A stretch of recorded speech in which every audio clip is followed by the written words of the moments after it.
Okay. Assalamualaikum warahmatullahi taala wabarakatuh. Baik, pada kali ini, sesi kali ini, saya akan menerangkan berkenaan dengan sistem kawalan di dalam distribution board ataupun KFA. Kita panggil kotak fuse agihan ataupun DB, tingkatan untuk distribution board. Baik, kalau boleh share di sini. Okey, litar kawalan dan juga uh, litar kawalan turutan dan kotak fuse agihan. Okay, ini tajuk kita untuk hari ini. Okey, baik. Litar kawalan turutan. Litar kawal turutan ialah turutan alat-alat kawalan dalam DB dan pelindungan yang terdapat pada litar utama dan litar akhir pengguna. Litar akhir pengguna tu maknanya litar yang telah awak buat tu, litar lampu, litar cahaya ataupun litar kuasa, kan? Itu adalah litar pengguna, litar akhir lah. Ah, Kawalan turutan ini terbahagi kepada dua bahagian, iaitu bahagian pembekal. Pembekal ni maknanya siapa yang supplykan kita punya tenaga dalam kes ni dekat Malaysia, TMB lah. Dan juga bahagian pengguna. Pengguna ni kita lah sebagai customer, sebagai customer TMB. Okey, bahagian pembekal. Okey, bahagian pembekal kalau dekat sini ada dua bahagian. Okey, satu adalah fuse perkhidmatan, iaitu cut out, dan penghubung neutral ataupun neutral link. Okey, kalau perasan dekat luar, dekat bahagian luar rumah awak, sebelah meter kilowatt jam tu, meter yang biasa TMB ambil baca tu kan, dia ambil bacaan awak nak bil berapa tu, ada satu kotak yang biasanya kotak tu ada fuse dekat situ yang kita boleh cabut. Dua. Okey, kotak tu dipanggil fuse perkhidmatan, cut out. Cut out dan juga satu lagi tu neutral link. Ada dua je. Ada dua je tamatan dekat situ, iaitu untuk cut out, satu lagi neutral link. Okey, di sebelah fuse perkhidmatan dan neutral link ni ada jangka kilowatt jam, atau kita panggil meter kilowatt jam lah, KWJ. KWJ. KWJ kalau dalam drawing kita tulis KWJ. Nampak je KWJ, memang itu adalah meter kilowatt jam yang kita ambil lah, yang kita ambil, bacaan berapa bil kita sebulan, kan. Dia ambil daripada meter kilowatt jam tersebut. Kita tengok berapa tenaga yang kita gunakan dalam tempoh 1 bulan, ataupun tempoh 25 hari ataupun 28 hari. Kemudian baru dia ada bacaan pada kiraan dia, dan kiraan itu akan keluarlah kita punya berapa bil kita bayar. Okey. Fungsi fuse perkhidmatan adalah untuk sebagai perlindungan arus lebihan dan menghadkan arus pengguna. Dia nak hadkan arus pengguna, maknanya guna tu tak boleh lebih. Dan juga dia nak apa? Sebenarnya sebagai perlindungan lah, sebagai kita punya safety net, safety, kita punya safety untuk arus lebihan. Kalau berlaku apa-apa, dia akan potong. Kalau berlaku arus lebihan, maknanya arus tu terlalu banyak pakai, maknanya dekat sini dia akan putuskan dekat cut out. Okey, seterusnya adalah jangka kilowatt jam. Apa fungsi dia? Dia berfungsi sebagai mengukur jumlah tenaga yang digunakan. Macam saya ada mention tadi, dia nak ukur jumlah tenaga. Berapa jumlah tenaga yang telah kita gunakan bagi menetapkan kadar bayaran tarif. Kalau perasan dalam bil awak, tarif tu ada 3. Ada pada slot 1, 2 dan 3. Tarifnya berbeza. Makin banyak pakai, makin tinggi. Bukan, memanglah secara kumulatifnya, memang lagi banyak pakai, lagi tinggi. Tapi Takrif ni maknanya per jam dia tu lagi mahal. Bila awak dah masuk blok ketiga, per jam dia tu lagi mahal daripada blok pertama. Itu kita kena tahu. Itu sebagai general knowledge lah. Baik. Bahagian pengguna. Kotak fuse agihan berfungsi sebagai perantara antara bahagian pihak berkuasa bekalan, iaitu TMB, dengan bahagian pendawaian pengguna. Pendawaian pengguna ni kita lah. Rumah kita, pendawaian kita tu. Dalam rumah, lampu, kipas, soket, aircon, water heater, apa semua tu. Sebagai tempat penyimpanan penyimpanan suis utama dan juga alat pelindungan untuk litar pendawaian pengguna. Dia tempat KFA ni kita nak simpan lah kita punya main switch yang rumah kan, untuk rumah. Bila dah masuk rumah, kita ada KFA. Dalam KFA tu fungsi dia nak simpan main switch. Dekat situ lah nak simpan ELCB, Earth Leakage Circuit Breaker nama dia. ELCB. Okay. ELCB. Lagi ada main switch. Ada ELCB, ada MCB. Kemudian ada tamatan. ELCB ni ataupun RCCB, Residual Current Circuit Breaker. ELCB ni Earth Leakage Circuit Breaker.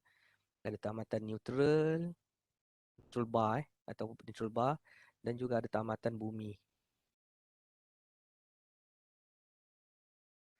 Okey, ini basically apa yang ada dalam awak punya distribution board. Nanti awak diminta untuk buat distribution board ni. Awak diminta untuk buat pendawaian distribution board sebelum awak pasang dekat awak punya bay, tempat awak buat pendawaian nanti dekat bengkel. Baik. Ingat mesti ada ni. Ada satu, ada switch, ada RCCB ataupun ELCB. Ini atau Kemudian ada MCB. Dekat bawah tu ada tamatan neutral, nombor 5 dia ada, tamatan bumi. Perlu ada 5 benda ni dalam punya DB. Kalau tak cukup satu, tu bukan DB lah namanya. Tu maknanya DB yang kurang sempurna. Okey, baik. Yalah, DB ni adalah basically dia untuk simpanan kelima-lima benda ni. Okey, untuk simpan. Maknanya tak berterabur lah awak, benda tu tak berterabur. Main switch dekat sebelah sana. Lepas tu RCCB bawah kipas. MCB dekat lampu. Tu tak cantik. Kita kena simpan setempat. Supaya nanti bila berlaku kerosakan, berlaku trip ataupun berlaku litar pintas, kita senang nak detect dekat mana DB. Terus buka DB, terus tengok litar mana yang tak jadi. Mungkin litar lampu, mungkin litar loceng, mungkin litar kuasa yang tak jadi. Okey. Main switch. Apa tu main switch? Switch utama berfungsi sebagai penyambung atau memutuskan bekalan utama. Maknanya incoming ataupun live daripada TMB tadi, daripada litar pembekal, dia terus daripada litar pembekal masuk kilowatt jam, kemudian dia terus masuk kepada main switch dahulu. Masuk main switch dahulu. Daripada TMB dekat luar sana, lepas pada meter kilowatt jam, masuk main switch dulu. Dia bukan terus masuk tempat aku punya lampu, dia masuk main switch. Dia masuk pada main switch dan main switch ini berfungsi adalah memutuskan bekalan utama. Kalau dia terpadam, bermakna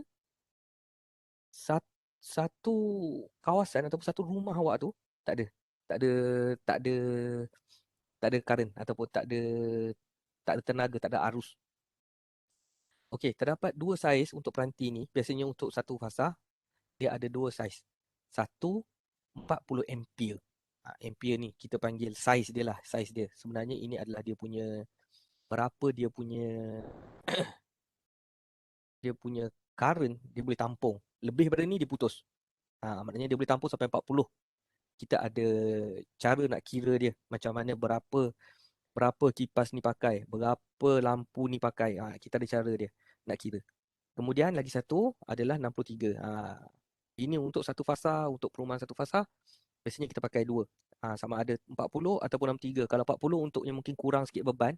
Beban maksud saya dekat sini TV-nya tak banyak, airconnya tak banyak. Peranti-peranti dalam rumah tu, alatan-alatan dalam rumah tu tak menggunakan kuasa yang tinggi. Jadinya kita pakai 40 sudah memadai. Dan 63 ni, inilah yang paling besar untuk satu fasa. Untuk bekalan, satu fasa 240 volt. Okay. Penentuan saiz peranti ini adalah bergantung kepada nilai arus, anggaran keseluruhan litar. Maknanya kita kira dulu berapa beban kita, baru kita boleh tahu kita nak pasang yang 40 ataupun 63. Kalau awak punya total, contoh 30 ataupun 32 ampere saja, memadai awak pakai 40. Kalau nak pakai 63 tak ada masalah. Tapi memadai pakai 40. Maknanya kalau rumah awak tu memang 32 je, memadai pakai 40. Maknanya kalau arus lebihan, tiba-tiba berlaku kebocoran arus, arus lebihan ni datang, 40 ampere ni lebih je 40 ampere dia terus potong. Dia terus putuskan. Ni terus putuskan. Dia terus putuskan litar. Maknanya kalau 32 arus lebihannya awak pakai 40, lepas tu berlaku kebocoran arus dalam 51 ampere. Dia akan terus putuskan bekalan. Manakala kalau awak pakai yang 63, memang boleh berfungsi. InsyaAllah boleh berfungsi. Tetapi kalau berlaku kebocoran arus, tak sampai 63 ampere. Dia sampai 51 je. Sedangkan rumah awak ni 32. Sekarang dah berlaku kebocoran arus 51 ampere dan awak punya MCB awak pakai 60 ampere. Dia belum cukup untuk putuskan litar. Mungkin di kat sinilah berlakunya masalah teknikal. Spark plug ke ataupun barang awak boleh rosak. Ataupun lebih teruk lagi boleh berlaku kebakaran. Baik. Seterusnya. Okey. RCCB atau ELCB. Mana-mana boleh Residual circuit breaker, current circuit breaker ataupun earth leakage circuit breaker. Fungsi utama untuk putuskan bekalan utama apabila berlaku kerosakan arus bocor ke bumi pada pendawaian pengguna atau alat perkakasan. Mesti saya cakap tadi, ada berlaku arus bocor. Kan kita ada kabel hijau kan, awak dah buat pendawaian, awak dah buat lukisan, ada kabel hijau, kabel bumi tu. Apabila dia detect saja ada berlaku kebocoran arus ke bumi, dia akan trigger ELCB ataupun RCCB ni. Fungsi dia utama untuk putuskan. Dia trigger, dia terus putuskan. Maknanya litar awak tu tak berfungsi lah, satu rumah tak berfungsi.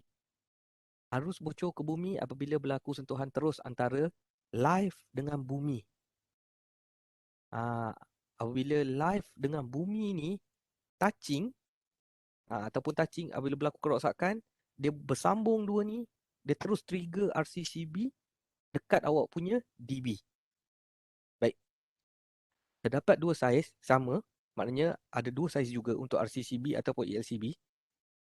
Sama ada awak pakai 40 ampere ataupun awak pakai 63 ampere. Penentuan saiz peranti ini adalah bergantung kepada nilai arus anggaran keseluruhan litar. Sama juga. Faktor kepelbagaian kita kena kira menggunakan faktor kepelbagaian. Faktor kepelbagaian ni adalah matematik. Awak perlu kira, awak perlu tambah, awak perlu estimatekan ataupun anggarkan berapa jumlah sebenarnya yang awak pakai, nilai arus sebenar awak pakai dalam satu-satu pendawaian awak tu. Kalau pendawaian kita satu rumah awak pakai 1 dB, berapa jumlah arus yang digunakan. Okay, MCB. Fungsi utama adalah untuk putuskan litar pada litar akhir yang dikawal apabila berlaku kerosakan litar pintas, arus beban lebihan, arus lampau lah. Maknanya arus tu terlebih. Sepatutnya dia hanya 40 ampere, dia terlebih 45 contohnya. Itu adalah arus lampau pada litar yang dikawal. Litar pintas ialah sentuhan terus antara live dan neutral. Live, neutral tak boleh bersambung. Tak boleh bersambung. Kalau bersambung je dia terus strip. Dia terus strip dekat MCB. Itu dipanggil litar pintas. Dipanggil litar pintas. Arus beban pula apabila pemasangan beban yang terlalu banyak dan arus lebihan melebihi nilai arus pengalir dan peranti ini. Kadar peranti ini adalah 6 ampere sehingga 63 ampere bergantung kepada beban apa yang awak nak pakai ataupun arti kata lain barang elektrik apa awak nak pasang dekat MCB ni. Contoh lampu kipas lain MCB, lain saiz kadaran dia. Aircon lain, water heater lain, soket lain, soket jejari lain, soket gelang lain. Okey. Sebab tu MCB ni dia sangat sensitif mengikut apa barangan dia sangat perlu mengikut barangan ataupun barang elektrik apa awak nak pasang kat situ. Penentuan saiz peranti ni adalah bergantung kepada jenis litar yang dikawal atau nilai arus beban yang dikawal. Baik. Seterusnya. Binaan MCB.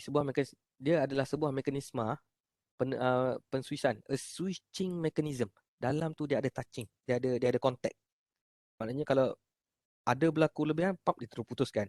Pump dia terus putuskan. Bila putus, arus tak boleh lalu. Jadinya barang-barang awak akan selamat insyaAllah. Okay. Sebuah alat pelantikan automatik, iaitu automatik lah. Dia, awak tak perlu manual lah. Tiba-tiba berlaku arus lebihan bocor, awak dapat tahu. Tiba-tiba nak kena tutup dekat MCB, tak perlu. Dia automatik je. Berlaku lebih arus lebihan ataupun litar pintas, dia trip terus. Dia terus automatik.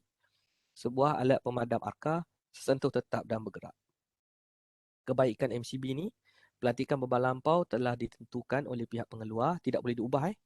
Maknanya 6 ampere untuk lampu dan kipas, 6 ataupun 10 ampere lah. 6 atau 10 ampere, 6 atau 10 ampere untuk lampu dan kipas.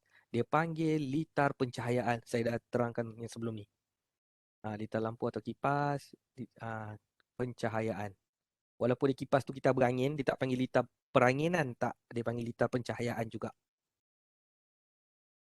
Kemudian kita ada 16 ataupun 32 ini khusus untuk awak punya soket. Soket yang tempat awak nak masuk plug tu. Soket tu itu awak pakai 16 untuk soket keluaran 13 ampere. Okey. Kalau 32 pula untuk soket litar gelang. Saya rasa saya dah terangkan berkenaan litar gelang pada 2 minggu lepas. Minggu lepas pun adanya. Okey, ini litar jejari. Okey, kemudian kita ada 20 ampere untuk water heater ataupun aircon. Aircon 1 HP, 1.5, 2 HP cukup 20 ampere. InsyaAllah cukup. Kemudian kita ada 63 ni untuk barang-barangan yang menggunakan motor. Bukan motor Honda ke Yamaha, bukan. Ini adalah motor yang macam kompresor yang menggunakan tenaga elektrik yang tinggi. Maknanya kita kena gunakan saiz MCB yang lebih besar. Kalau tak, asyik trip je lah. Sebab dia sekali run je dah 40. Dah 40 ataupun 45 ampere. Kalau awak pakai yang 32, sekali jalan 45, 32 tu terus trip lah sebab dah lebih. Kan? Okey.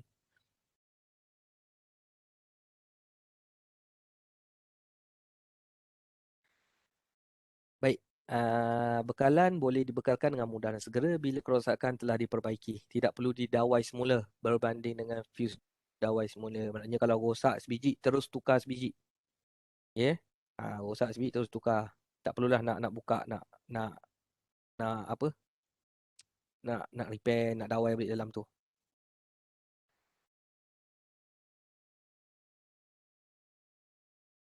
Okey. Inilah antara apa? Intipati di dalam sebuah